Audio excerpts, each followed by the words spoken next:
Today, the Holy Church rejoices to remember the 6th century Bishop of Rome, Gregory the Great, pastor.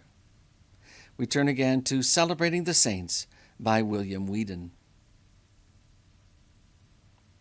Gregory the Great was the last of the 4 great doctors of the Western Church, together with the earlier saints Ambrose, Augustine, and Jerome.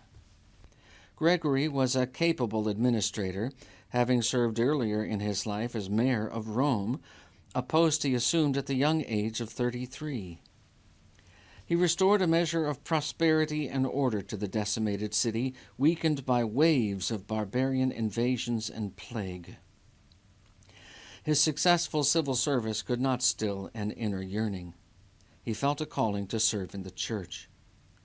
He sold off his sizable holdings, donated the money to the assistance of the poor, and founded a monastery in what had been his father's villa. Pope Pelagius II ordered him a deacon and then appointed him to be the ambassador of the Roman bishop to the imperial court in Constantinople. He later returned to Rome, where upon the death of Pelagius II due to plague, Gregory was acclaimed bishop of the city. That took place this day in the year AD 590. Gregory, even as a deacon and presbyter, had a great heart for mission work. Due to his determination, the gospel's proclamation was strengthened in England. He had noted a young lad in the marketplace for sale and remarked upon his beautiful countenance. He asked from whence he came and whether his people were Christians or still heathens. Upon finding that they were heathen, he asked the name of their race. Angles, he was told, upon which he remarked that it was fitting, for they have angelic faces. He wished the country to be delivered from God's wrath and brought into the unity of the Catholic faith.